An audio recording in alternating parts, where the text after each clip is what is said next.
I take refuge in the Dharma. I take refuge in the Dharma. I take refuge in the Sangha. I take refuge in the Sangha. Keeping the palms joined.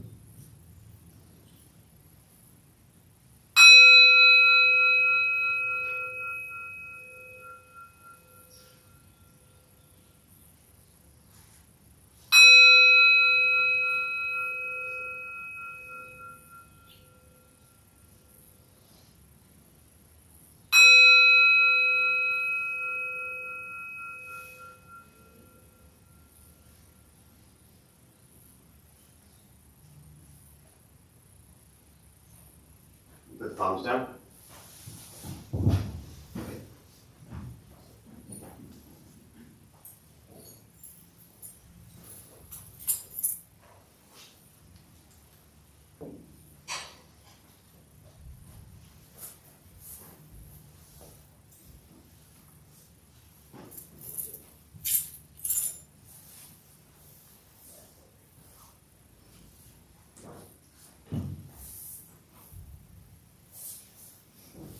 All right, good morning, everybody. Nice to see you all here. Thank you for showing up. I had this funny memory just popped into my head as I was doing my offerings there. This would have been probably this would have been about 2009, I think. Doesn't matter, a long time ago. And we had somewhat recently taken over the old Buddha for You down in the college area when we were there, just at the temple downtown. And we had started our weekly meditations in our new, Buddha for You space. And very quickly we outgrew that little corner of a space that we were in. And so we decided to tear out the back storage area, which used to be it was actually a kitchen because the place used to be a restaurant. And so we tore that out just to open up more space because, it was packed. And so we tear out the whole area and we start doing our meditation and the new area. And then it was the first night that we were hosting our class. And so, for me, and I was still at that time kind of stuck in my very formal training, Buddhist-y stuff, ritual stuff. And so it was like this big thing, we're creating a new space, and I was trying to keep it all formal and serious in my own head. And since we had a new shrine set up, everything was different. Even just the location of it, the height of it, the distance of it. We saved your seat, Matt, don't worry. Right in the front here. Close enough where I can throw shit at you. And so I go to do the offering, the space is all set up, it's as beautiful as can be. And because of the change in location and distance and everything, I make my first bow and I just boom, smack my head on the shrine table. And everybody just laughed, Actually, I take that back. Not everybody laughed. It was kind of this first moment of pause, just silence. And then pretty quickly, I started laughing. I just went into immediate laughter because I thought it was hysterical, that I put all this energy and effort and this seriousness into creating this special space. And I go to do this offering and I just smack my head on the shrine table. And I started laughing, and then that kind of triggered the laughter from everybody. They weren't really sure how to respond, I guess, at that moment. A lot of people we knew, some we didn't. But, anytime I think of that story, it's always for me just a reminder to bring humor and laughter into your practice. I know for me early on with Buddhism, it was very serious. You get kind of obsessed. Anyone here get obsessed with things? You're all here on a Saturday morning at 11 o'clock, so I think I know the answer to that. But we get obsessed with things very often. At least I did. And so I was just as obsessed with Buddhism as I've been with anything else. And that obsession, that kind of just unhealthy view, can be just as dangerous and toxic as anything else. And so for me, it was kind of this immediate, sudden, simple reminder to just find humor in everything I was doing. I don't mean finding humor in causing pain, But what I mean by that is to recognize that as you begin your practice and you learn about loving kindness and compassion and joy and equanimity and all these wonderful key buzzwords that you're going to read in every Pema Chodron and Dalai Lama book, and then you go throughout your day and you don't live remotely anywhere close to what you just read, laugh at that. Find humor in that. Realize that you have an aspiration, you have an intention, you have a motivation, you have an inspiration to be a kinder, gentler human being. And recognize that, I can only speak for myself, I wasn't there, and I'm still not there. And I still laugh at just the ridiculousness of things that I could think or say or do after spending all the years in this practice. So for me, I had to bring some kind of levity to the situation and begin to laugh. Like, I should have had this shit figured out by now. I should be able to do all this stuff by now. Like, why is it so difficult? And in that moment, I had two choices. Either be miserable and feel like a failure and be angry, like, you just read it, you just spoke about it, this should be really simple. Or just kind of laugh and say, it's a work in progress. Whoever's like off in the corner there in the back on that really hard wooden bench, do you want a chair? There's a couple of you. There are chairs up here. Do you want chairs? Because you're going to be kind of miserable there for an hour. There's a glare, so I can't even see. One person listened to, it's Paul. Hey, how you doing, Paul? I just see bodies. I can't really see faces there. So there are some chairs. Those are like the cheap seats at Wrigley Field, So bring some humor into your practice. If you're new to Buddhism, it's fun to get kind of excited about it and maybe take it seriously because suffering sucks and misery sucks and depression and sadness sucks. So you have to have some seriousness to commit to practice. But try not to be so hard on yourself. Try not to judge yourself. Try not to critique yourself. Try not to be so critical of you on this journey. Because this stuff is not easy. If you've been mean and angry and miserable and depressed and sad your whole life, it's going to take more than 6 weeks to kind of turn that around. And so when we look at this practice, we talk about it as a lifelong practice. It isn't a quick fix. It doesn't happen overnight. It's just honestly recognizing where you're at this stage of your life and how do you keep working to make change. And try not to hit your head on stuff, it hurts. All right, so with that, we'll start with the meditation practice. For those joining virtually, welcome, glad you're here. Feel free to say hello as you are. There's a chat box somewhere on your screen. A couple things to tell you before we begin. Nothing's going to happen to you. You're not going to float away. You're not going to have any mystical, magical experiences. The mind that races all day long is not going to shut off. Don't judge your practice, meaning don't ask yourself, is this working or not working? Are you doing it right or wrong? We're just going to sit, we're going to breathe. You'll hear sounds inside, sounds outside. This is life. Life is filled with chaos. And this practice is learning to get quiet and still within all of the chaos. Posture, you just want to be comfortable however you're seated. If you're on a cushion, often it helps pushing the stomach forward, sliding to the front third, allowing the back to straighten. Same thing on a bench or chair, however you're seated, just trying to sit comfortably, relaxing the shoulders if possible. Hands can be rested gently on the knees or lap or wherever is comfortable. If you need to move, simply move. Doesn't make you a bad meditator, just means you need to move. And if you are brand new, you're not going to empty your thoughts, you're not going to think nothing, your mind's not going to go blank. It's going to race just as much as it always does. I'll say things periodically to remind you that you're lost in thought and bring you back to the present moment or wake you up because you fell asleep. I'll guide us as we begin and we'll settle into a little bit of silence.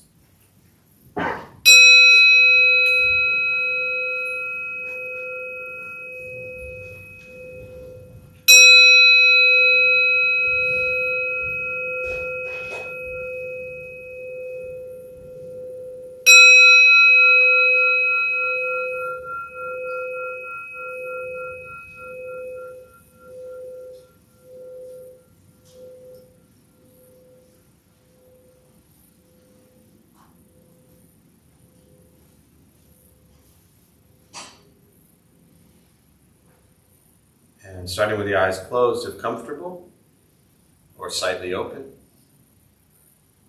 Mouth is open or closed.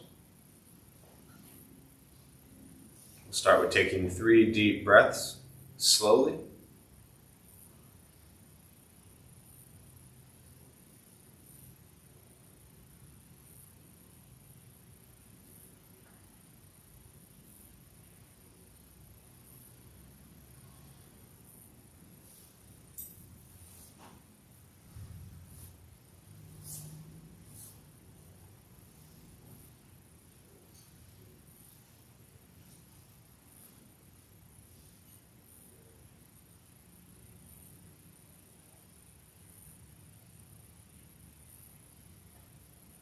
And eventually, settle into a natural rhythm of the breath.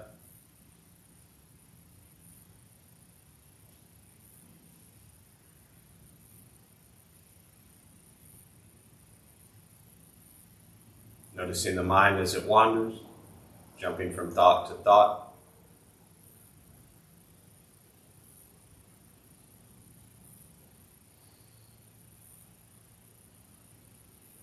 Start with gently guiding the attention, focus to the stomach or chest.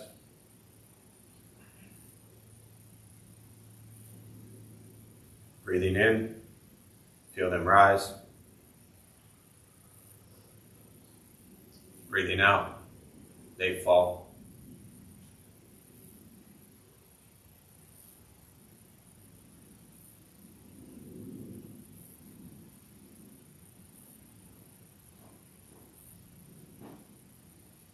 Simply continue this practice,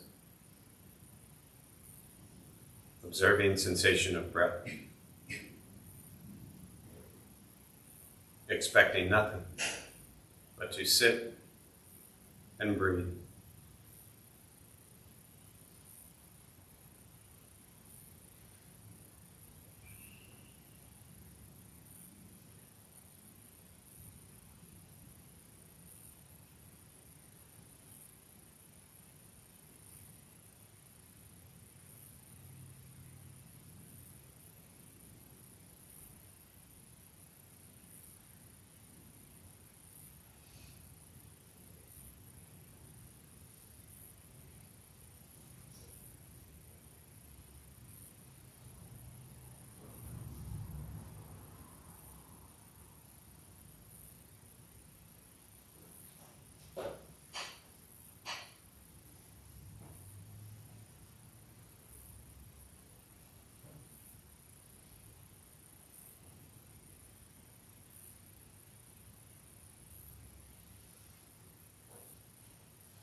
As the mind wanders, lost in thought,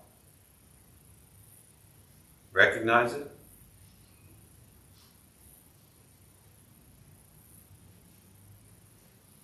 Release that thought. Return attention, focus to the breath.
Breathing in, follow breath in.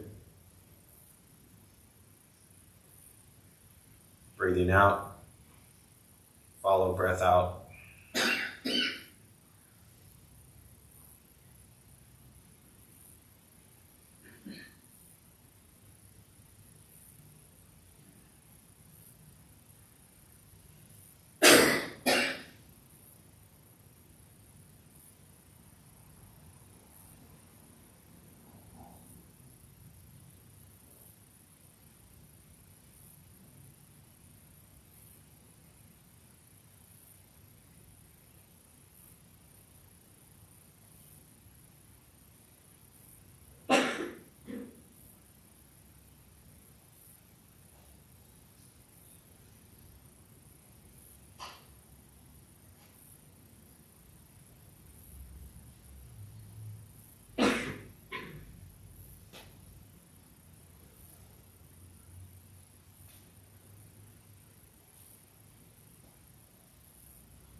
Letting go of expectations.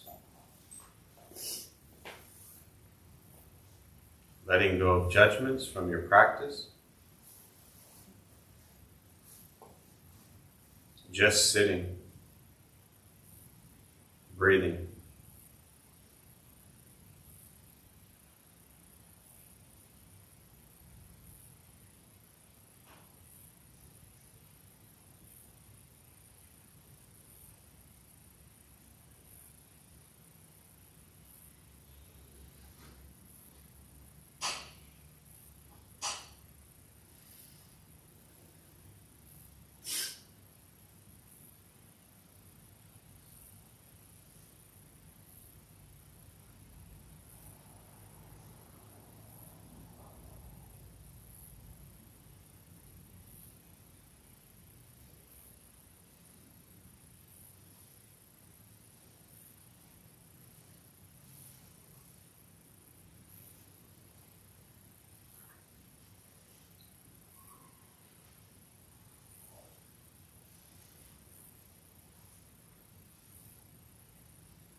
Keeping the mind alert.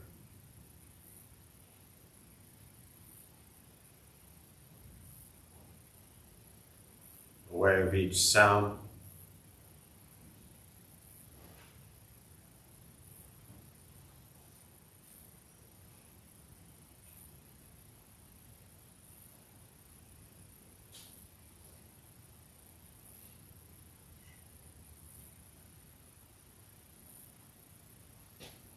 each thought,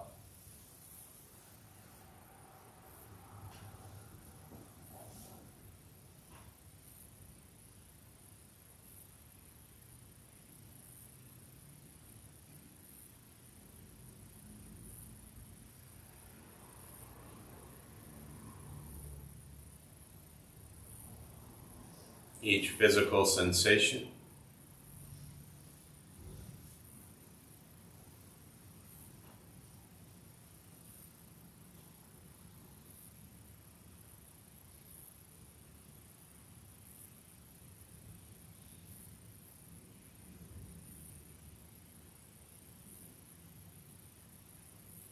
Yet concerned with nothing but sitting, breathing.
And with the body still, rested,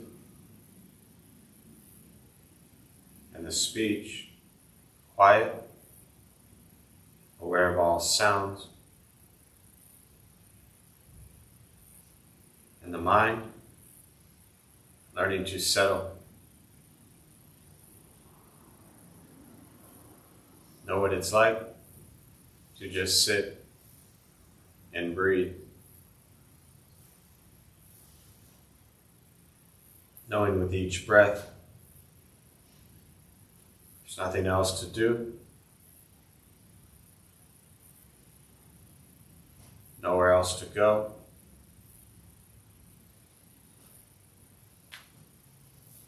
and no one else to be. Everything beautiful, exactly as it is. Sitting, breathing.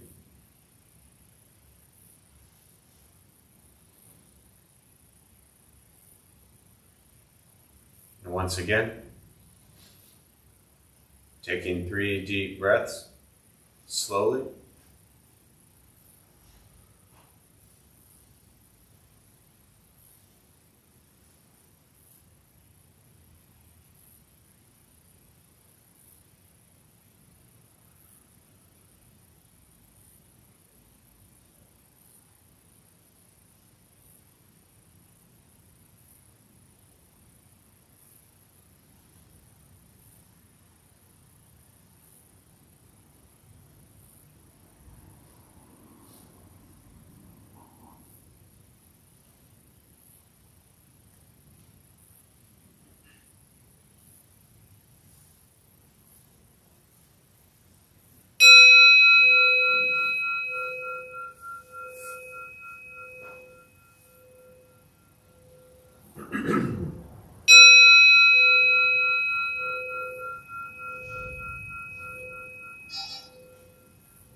As you slowly open the eyes,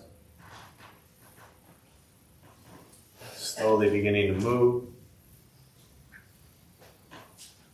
And most important, with the practice of meditation, is to recognize how you feel now, immediately after. Compare this to how you typically feel throughout your day. Recognize the difference, if there is one. Ask yourselves how you prefer to feel every day for the rest of your life. And realize however you feel now, if it's quiet, calm, and still, or a busy mind, racing mind, whatever you're sitting with at this moment, it's nothing to do with anything I said. It's nothing to do with how you sit and hold the hands or cross the legs. It's nothing to do with the sounds around us or anything else for that matter. It's everything to do with your own mind and your own mind's reaction to an external condition. This is what the Buddha called pratitya samuppada, means dependent origination. This is the basis of the Buddha's awakening. The word Buddha simply means awakened. He's a human being, no different than any one of us, who began to understand why he suffered, why he got angry, sad, depressed, stressed, anxious. He began to understand the causal relationship of all phenomena. And what that means, very simply, for all of us, regardless of where you come from or what you believe in or where you think you're going, your whole life is filled with things that happen. You react. More stuff happens, more reactions. That's it. That's what you get. This practice is simply learning what it's like to respond to something quietly, peacefully, still.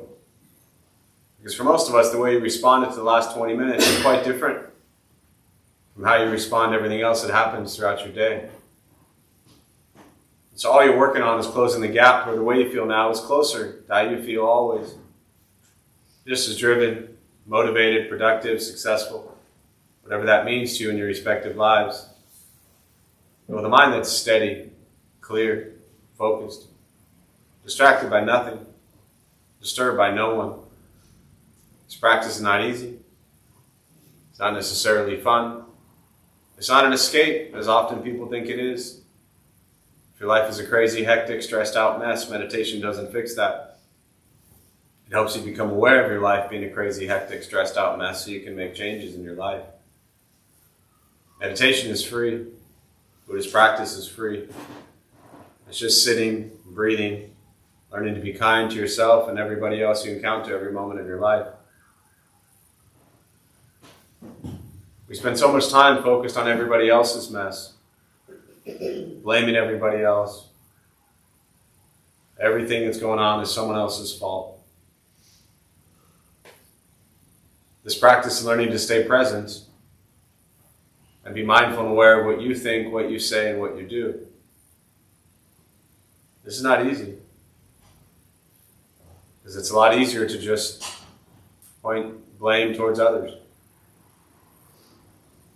Doesn't mean bad things haven't happened. It doesn't mean you've gone through hell to get here. But here you are.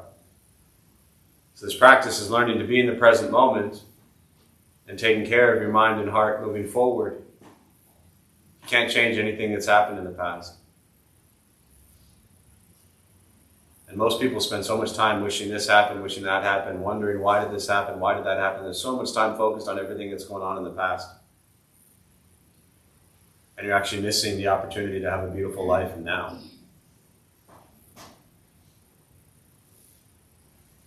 But this is different for most people. Because it puts responsibility and accountability on your shoulders. If you want to stop being miserable, stop doing stupid shit.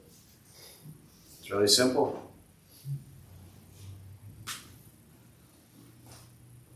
Pretty sure the Buddha said that.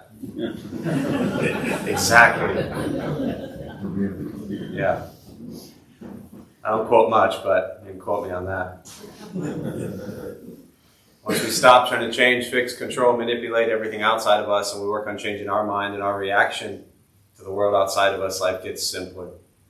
But we're always going to face challenges. They're always going to be there. They're not going away. So this practice, if nothing else, is just preparing us for every challenge that you're about to face the rest of your life. And there will be a ton of them. And it will never stop. They will always be there. How you face it, how you deal with it, how you handle it, how you respond to it. That's what this practice is about. So with that, I'll pause.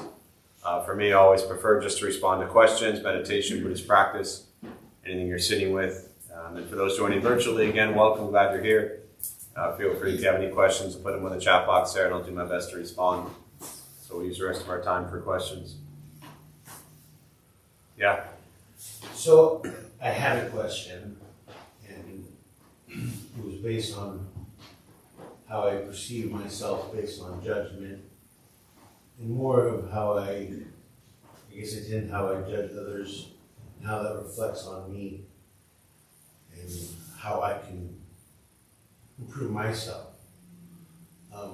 So I'm not going to ask you a question, but I want to give you thanks, because in your words today, you have cleared that for me and given me some perspective on how I could help myself let that shit go. And thank you. Thank you. Appreciate it. Happy New Year to you as well.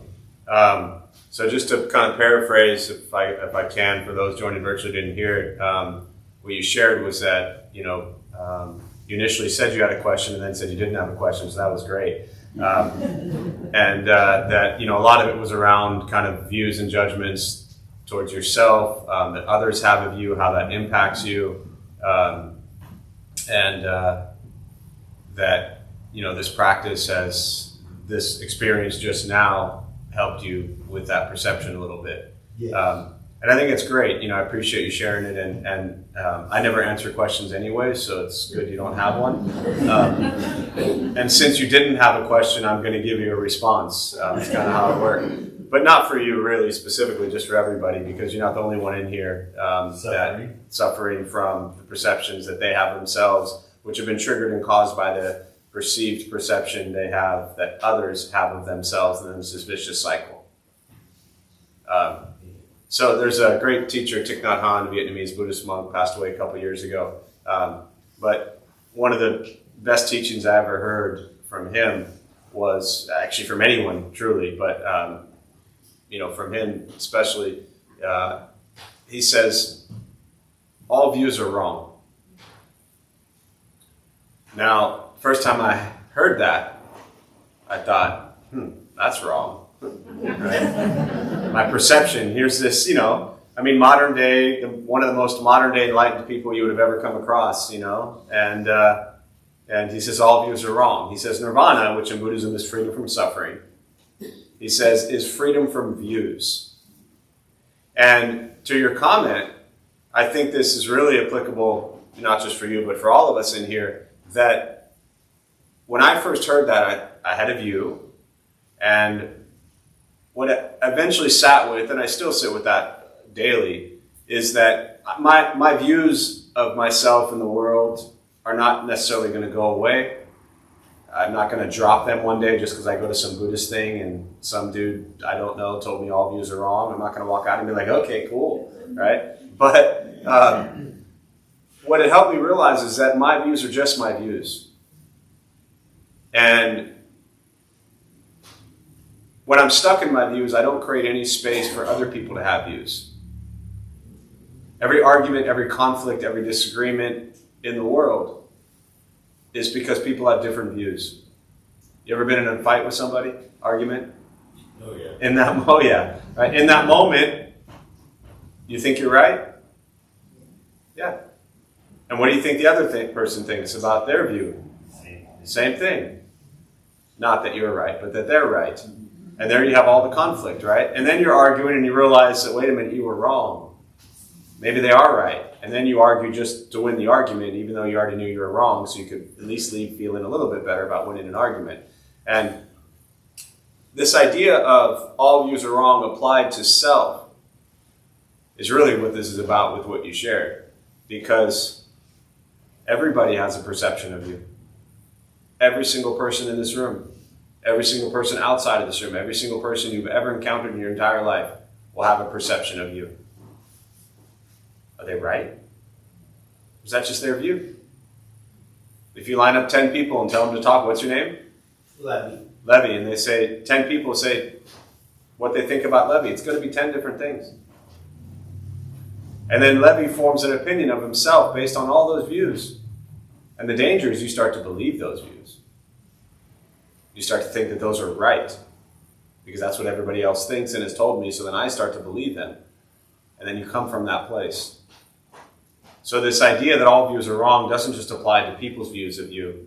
It also applies to your view of yourself. And in Buddhism, it's great because there is no self, so you don't ever have to have any view whatsoever, so you're good.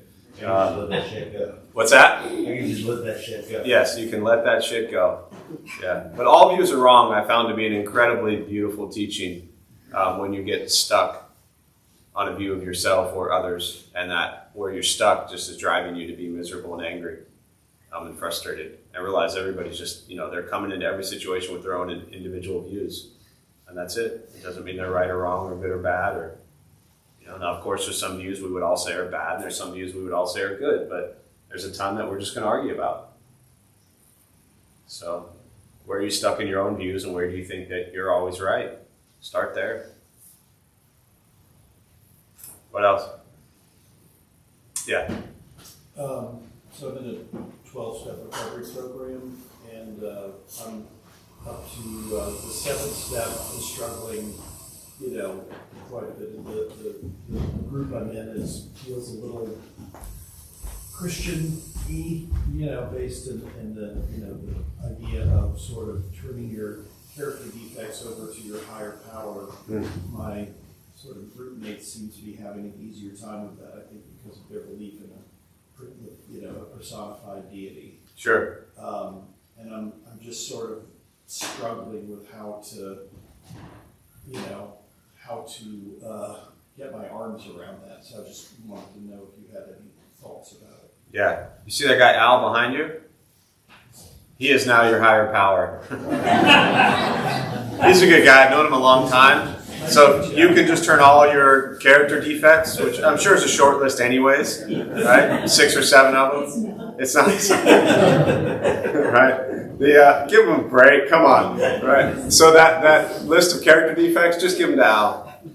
He'd be happy to take them off your hands, But I was going to say it seriously, but I'm partially serious about that also. So the question goes in here is around, you're in the 12th step, you're on the 7th step, character defects. It's a very Christian-based group, and so you're struggling with turning your character defects over to higher power. Everybody else, most of the other people in the group seem to be okay with it, and you're struggling to wrap your arms around it. Yeah? Correct. So this idea, and I'll just say this broadly, and I think you know this, but when we started the Dharma Bum Temple 18 years ago, it was to introduce Buddhism to people who are Christian, Catholic, Muslim, Jewish, pagan, Mormon, anything else I forgot, and, a lack thereof.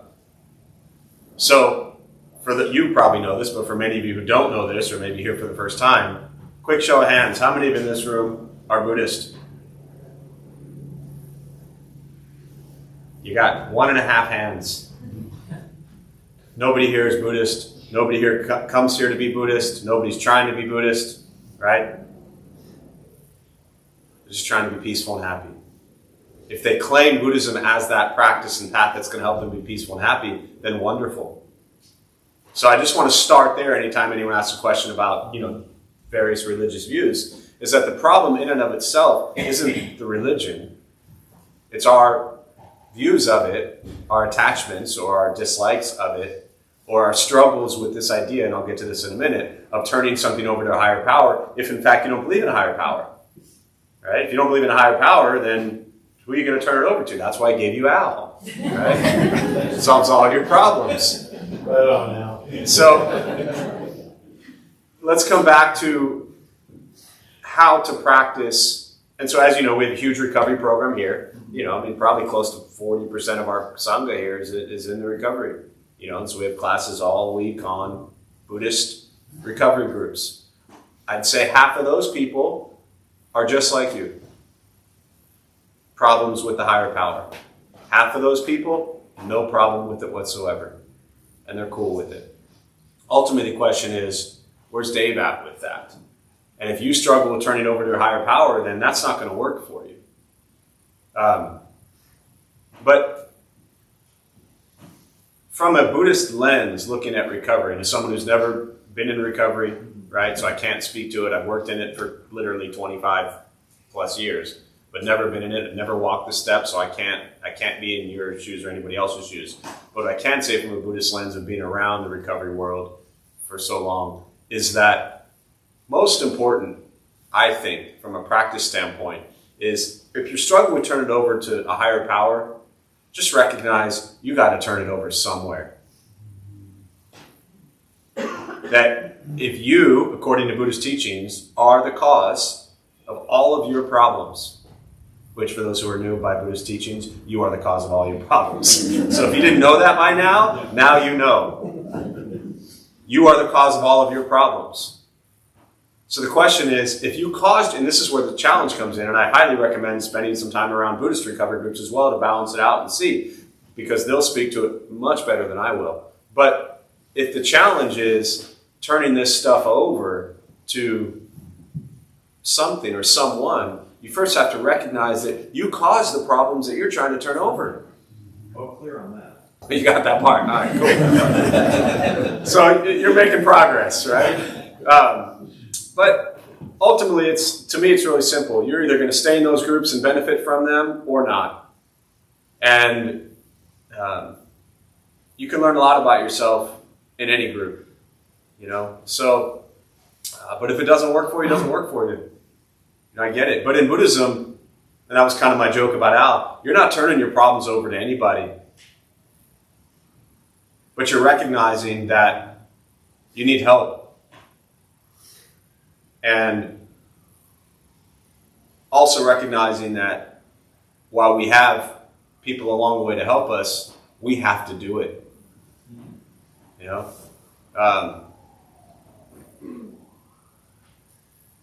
I remember years, well, it's a long story, but somebody said to me once, I was pushing something pretty hard, and they said, why don't you turn it over let it go and turn it over to the universe, And I said, I did, and the universe told me to work my ass off. So, yeah. It's the best non-answer I got. What else? Yeah. Question that kind of follows on the discussions going on here, but also, I think, for me, related to your mention of humor at the beginning of the session. Can you speak to the term mind tree? So, popped up in something I was reading the other day. I've seen it a lot in literature over the last couple of decades as loving kindness, but often in almost like a self-help way, the way like almost often like a corporate appropriation of mindfulness that you see a lot. But it kind of clicked with me in relation to humor loving kindness as humor, incorporating humor, almost a lightness, is something that I've seen as really beneficial in improving a lot of my relationships.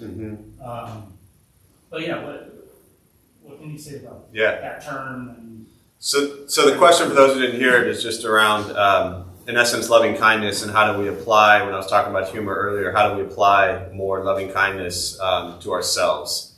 And in Buddhism, you have this, what's called 4 foundations, as I'm sure you know, 4 foundations of mindfulness. And these are kind of the building blocks of a mindfulness practice, right? These can be seen as, I don't like to look at anything as like a starting point, but in some ways can be seen as a starting point of a place to like, I'm going to focus on these 4 practices for a while and see how they impact my life, right? And the 4 foundations of mindfulness are loving kindness, compassion, joy, and equanimity. These are, if you just spent your whole life practicing loving kindness towards self and others, compassion towards self and others, joy towards self and others, and equanimity towards self and others, your world will drastically change, as will everybody who has to interact with you. But specifically around loving kindness, I think that tied to the humor piece of it, if you break it down, for me, that's what I'm talking about, is that there would have been, and I didn't really want to make that a long story, but if you break it out even further, the old way of being in that experience, I would not have been practicing any sort of loving kindness and compassion towards myself. I would have been embarrassed and felt like a failure that I did something wrong. There would have been that critique or that judgment on how I was doing. There's no loving kindness there. There's, kind of back to the earlier question, there's a view, a judgment of self, a critique of self, angry at self for not doing something the way you think you should have done it. So loving kindness, if you can apply loving kindness to yourself, and it obviously mixes it, to me, loving kindness and compassion are very similar, but it takes away some of this, when I look at Buddhist teachings, it takes away some of this pressure that one may put on themselves to be so perfect all the time, based on the perceptions that they built about themselves for themselves, which come from, very often influenced by others' take on us. That make sense? Loving kindness towards self is a great way to find humor in everything, right?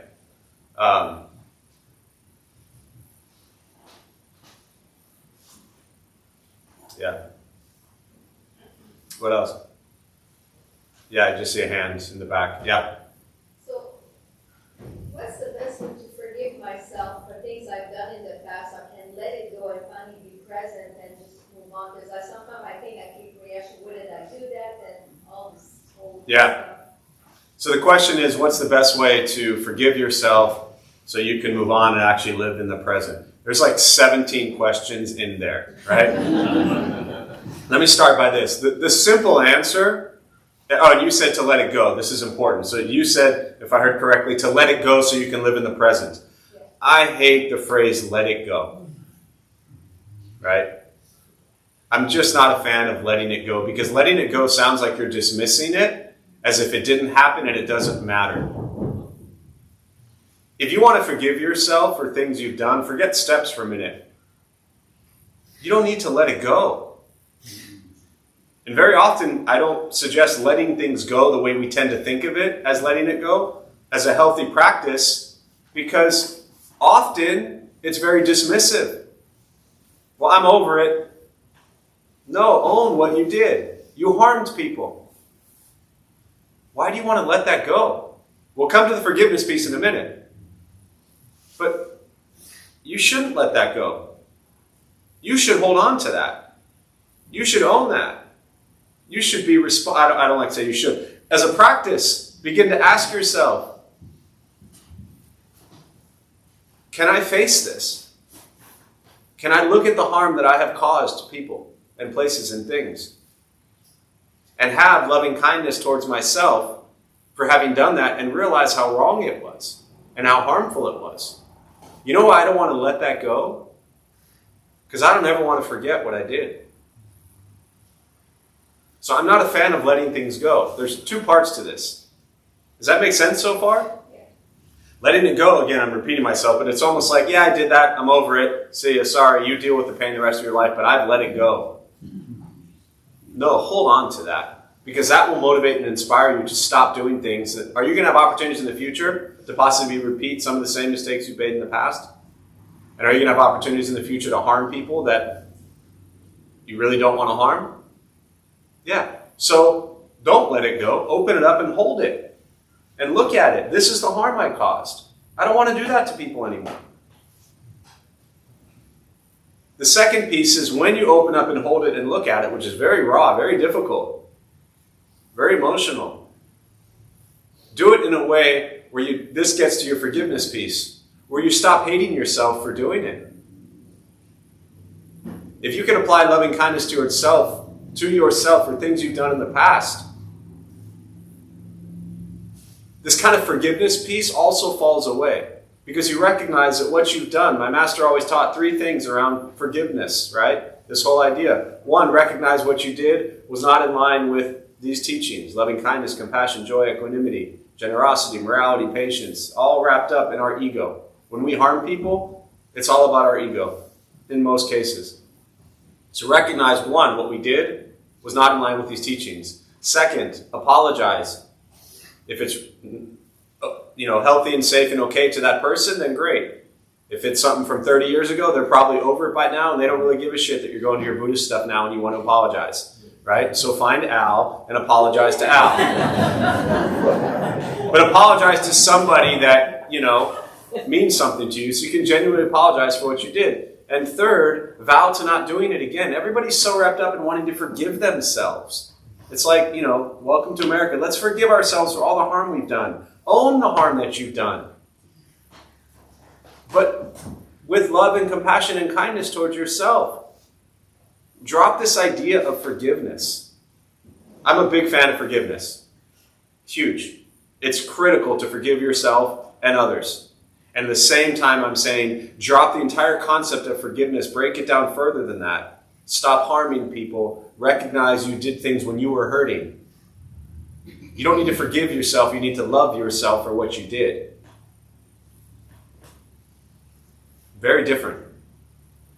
And then this concept of forgiveness falls away. And then you have forgiven yourself.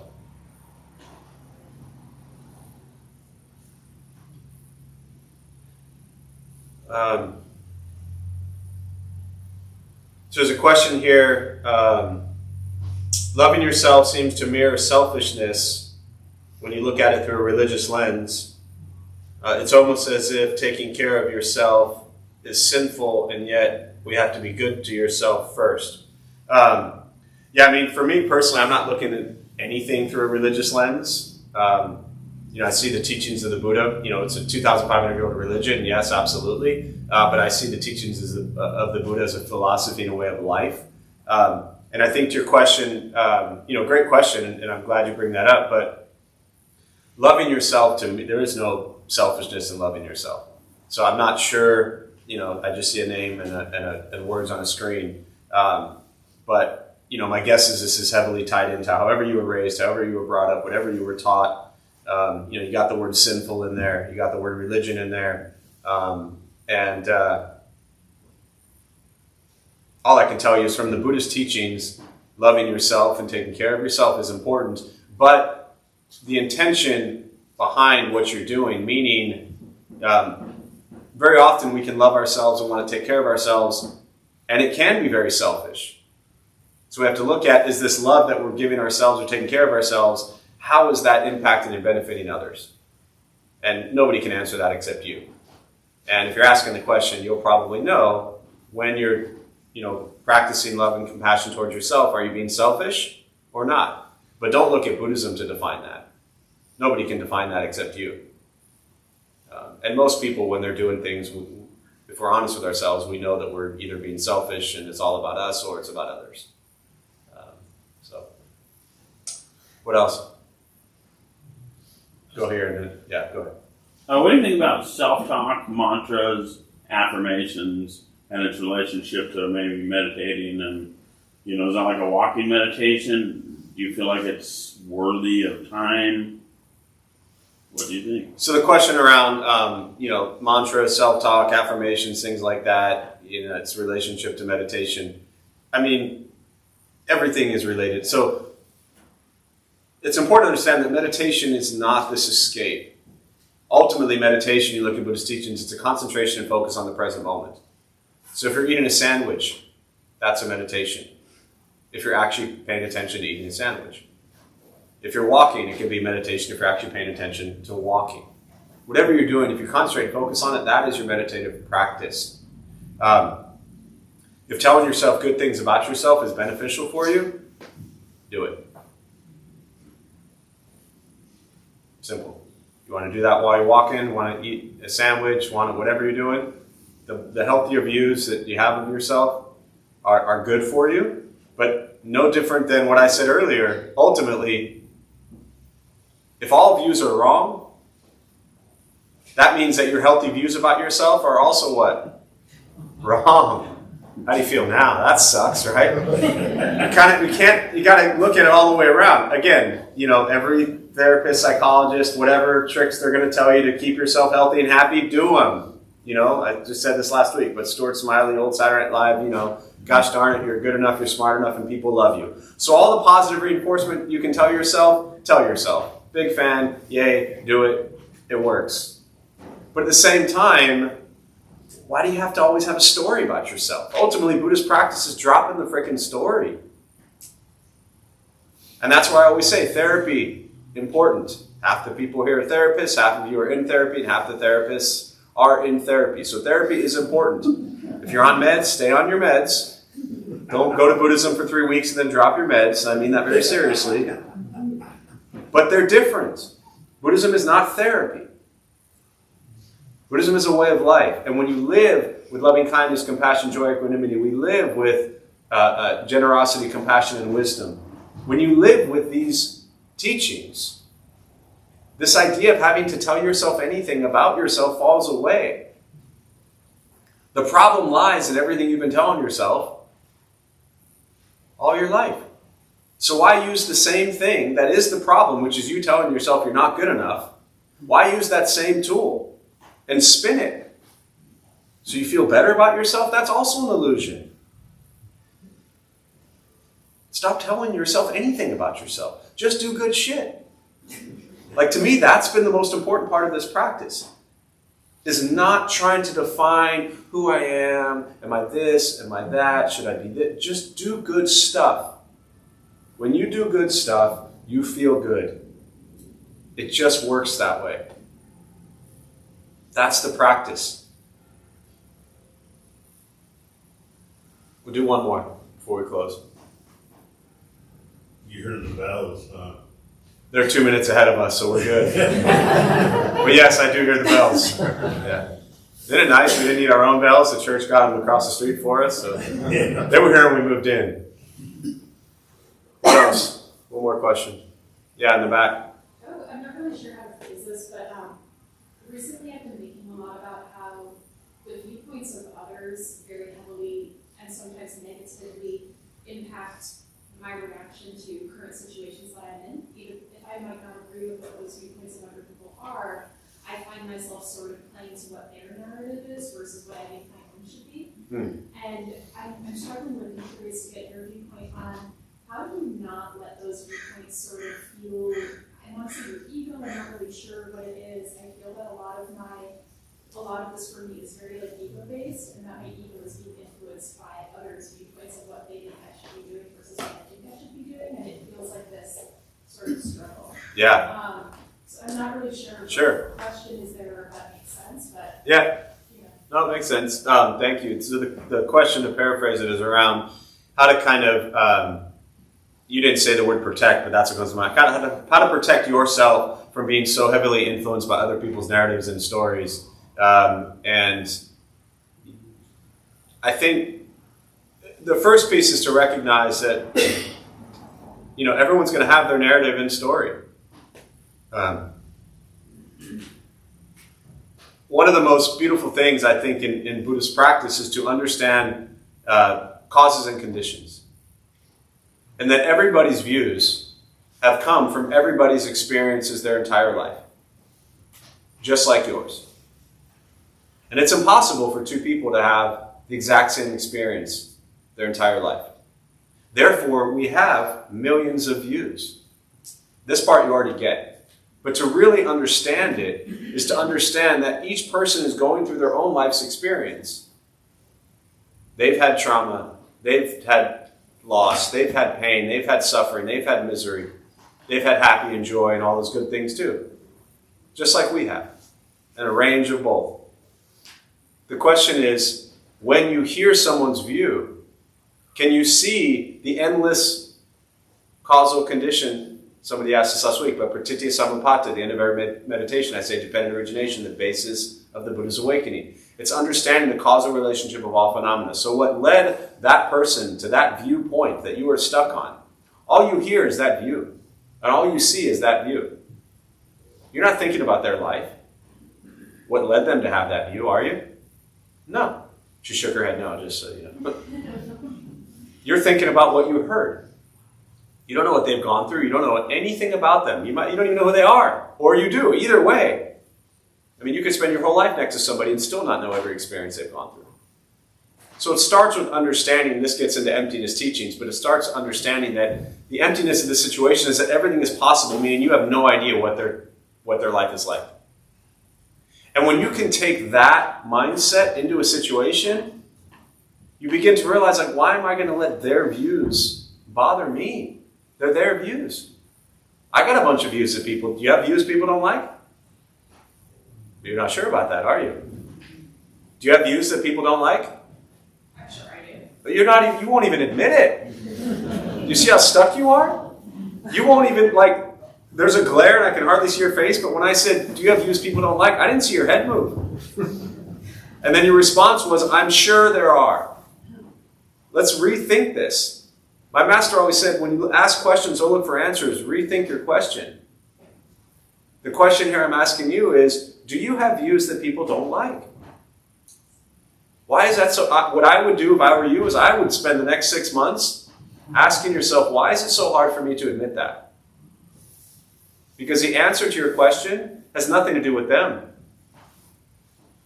It's that you can't even admit you have views that people don't agree with. This is hard. I know this practice intimately. It's not fun.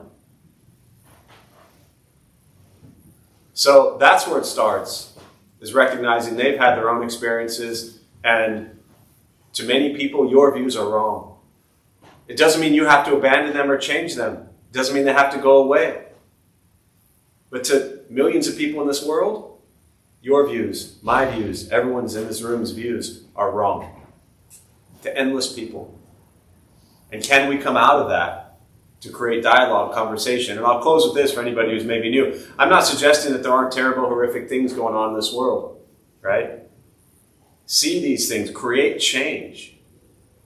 Look at racism, look at sexism, look at homophobia. Do what you can to fight for what you believe in. Buddhism is not passive, it's engaged. Again, Thich Nhat Hanh coined the phrase engaged Buddhism. Engage in the world, fight for what you believe in, but do it without hating the other people. Because they don't have your views. So, I'm going to close on that. We'll join palms.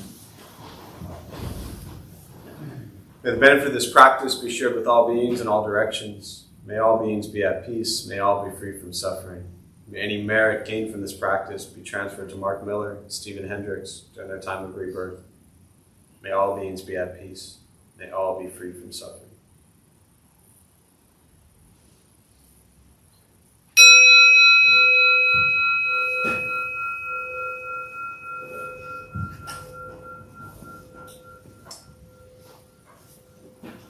So a few quick announcements before you all head out. Thanks for being here. My name is Jeff. I'm a Dharma Bum. We opened up this temple 18 years ago to introduce Buddhist practice to those who show up. Those of us who lead, we're not monks, we're not nuns, we're not gurus, we're not masters, we're not teachers, we're not looking for students, we're just practitioners. We do our best to take our understanding of Buddhist teachings and put it into terms that hopefully make sense to those who show up. Every night we have different practices going on, led by different people. Thursday, 4:30, we do, I think, probably the best thing around here. It's a food redistribution program. We prepare gourmet vegetarian meals, also known as peanut butter and jelly, and we feed people who sleep on the street. So anytime you think your life sucks and you lack gratitude for all you have, feed people, put their head on the sidewalk every night. It tends to put things into perspective.